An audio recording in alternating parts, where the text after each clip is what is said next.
Welcome to my dining room. Thanks for joining me today. I do appreciate it a lot. A little bit of a different thing. We're still doing some LEVs, low effort videos. Neck is doing better, but I'm not 100%. So, and I just recently had a birthday. If you want to wish me happy birthday, just click the thumbs up button and say HBD in the comment section. That would be wonderful. It's this. I got from Shooting Gal's sister, my sister-in-law. She sent me a Himalayan cooking block. I think that's what it's called. Himalayan salt cooking block. It's called a Himalayan salt block, according to the instructions. It came from UMaid, U-M-A-I-D. They didn't sponsor this. They didn't buy it. My sister-in-law did. Jill, thank you very much. I like Himalayan salt. I use it on my cooking from time to time. So this salt block is going to be rather interesting. And I'm familiar with cooking on salt blocks. I've heard of it. I've never done it myself. So we're going to do it together and see how it goes. I'm going to be cooking some salmon. I love salmon. So if I ruin the salmon, I'm going to ruin a lot of salmon. It's going to go on here and we're going to cook it. But before we get to cooking it, according to the instructions, we have to temper it. And there's a process to this. And it says here in the instruction manual, basically you start at a low temperature, like 270 degrees, leave it that way for 30 minutes. And then we'll test the temperature. When it's up to 270, we'll ratchet it back up to, I'm looking at increase it by 50 degrees and then leave it another 30 minutes and then just keep going up until you get to 500 degrees. That way, I guess, the salt is tempered, and then the next time you use it, you can bring it up to 350 degrees or whatever temperature it is for the food that you're cooking, and it won't crack. So if you did it all at once, it might crack. So tempering it is the right thing to do according to the instructions. I've never done this before, like I said, but it is quite a nice thing. Let's take a look at it really quick before we actually temper it. Now this is truly a chunk of salt that was carved out and cut out of the Himalayas. If you're not familiar with Himalayan salt, basically rather than sea salt, which many salts are, where they extract water from the ocean and they dehydrate it and the salt is left. These baylands in Redwood City were part of the bay, and they were diked off for salt production many years ago. This actually gets cut out of a mountainous region, so there's no real ocean involved. It's just rock carved right out of the hill, and so it's a combination of salt and other minerals that come out of the hill, and it does have a very distinctive flavor. And I use Himalayan salt from time to time on my cooking, but I'm going to show you the size of this thing. It's 7 7/8 by 7 7/8. It's square that way. And how tall is this thing? I'm going to measure from the bottom of the metal apparatus. We'll get to that in a minute. It's 1.5 inches tall. Yeah, there you go. How much does this thing weigh? Let me get the scale and we'll find out. Let me struggle to get this thing out. And pop it on here. It weighs in at 7 pounds, 8¼ ounces, folks. This is not a light piece of rock at all. It came packaged in a box, and in the box was this metal frame, which is kind of cool. It gives you some handles to grab onto. And then, of course, the block of salt.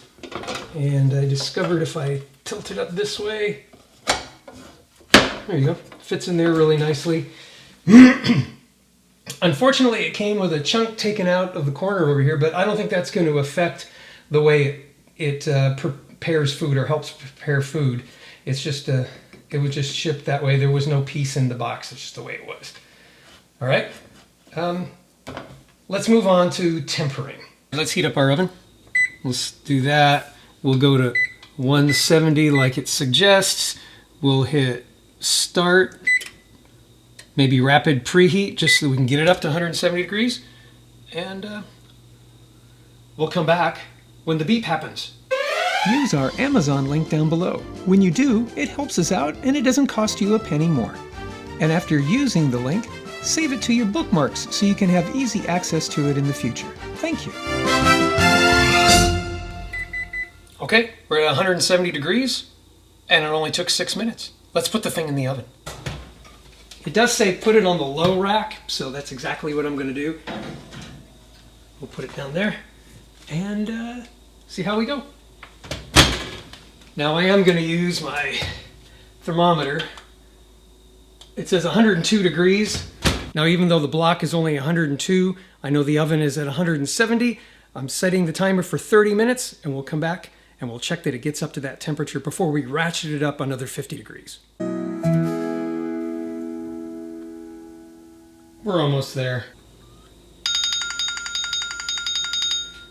0. Let's add 50 degrees. 143 degrees.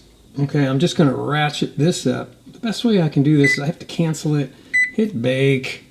What is it? I'm going to put 225. Okay. And then start. Let's get it up to temperature quick. There you go. Oh yeah. It's getting there. 220. Oh man. Okay. Check the temperature. Oh, look at that. All right. It's getting hotter.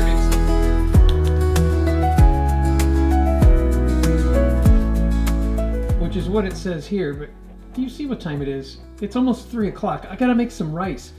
Okay, let's bump this up first. How do I do this? We'll cancel, we'll hit bake. It says 350. I'm gonna speed things up a little bit. I probably shouldn't, but I'm going to. There, 375.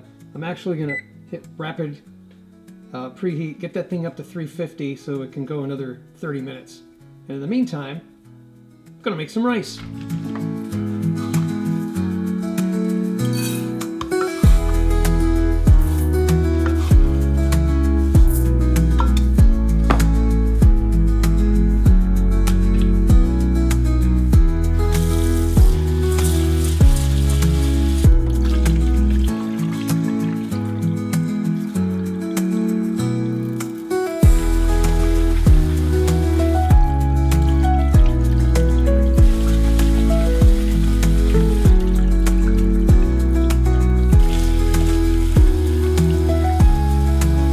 Use the finger method. First knuckle.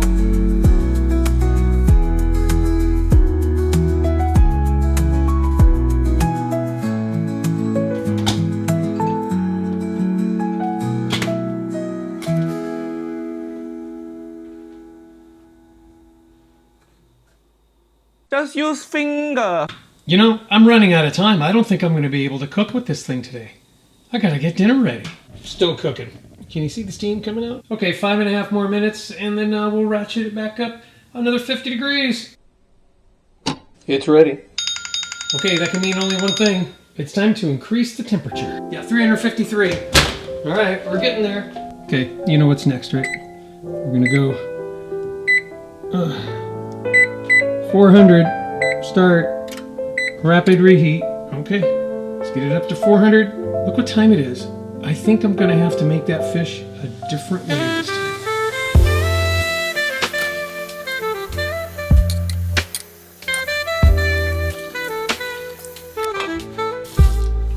You know, I gotta get on with making dinner.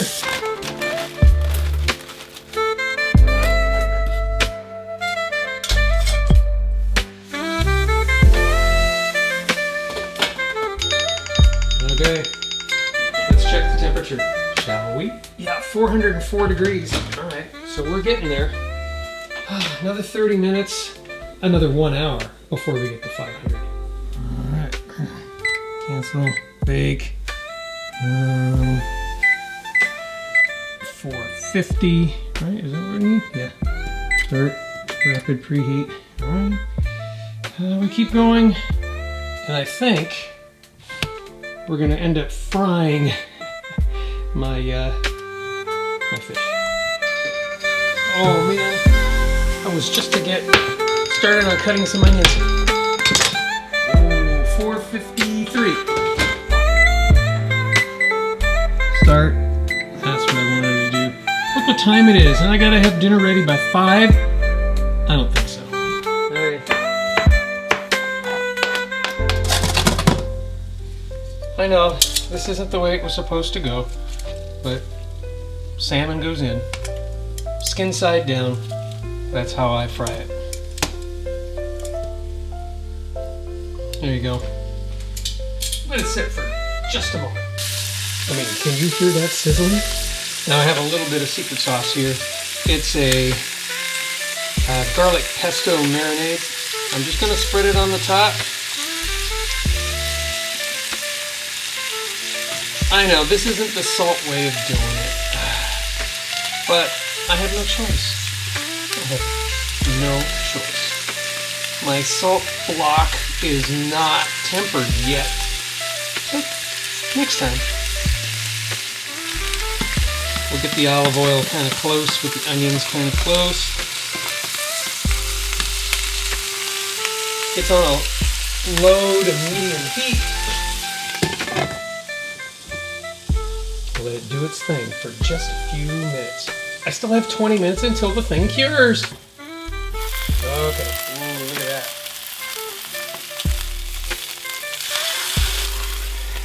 Good. I'm going to sear the sides.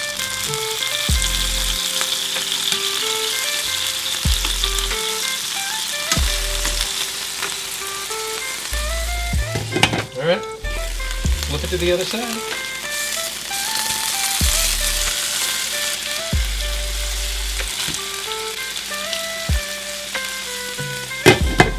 Gonna add a little bit of water. Let's flip everything on back on its skin. And then adding a little bit of water. We'll kind of poach everything in its juices. We've started the broccoli boiling. There you go, folks. Cooked. Turn the fire down and let it finish just steeping in its own goodness. All the while, we're still curing this salt lick.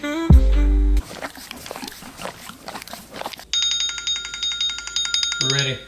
Let's check the temp. Look at that. I think it's tempered. It's over 500 degrees. All right, that took a little longer than I expected. It's dinner time. Shooting Gal's home. I wanted to have dinner on the table for her. That's what we've got. But I didn't get a chance to cook the salmon on that salt block. Next time, I think I'll get some top sirloin, cut it thinly sliced, and now that it's cured, I should be able to cook that on there in a little less time, because it's going to take another 45 minutes just to cook on that salt block. Next time. I'll leave a link below if you're interested in looking at that salt block and doing some of that research yourself. But join me next time. Be subscribed and all that, because we're actually going to eat some food off of there on the next episode. We'll see you next time.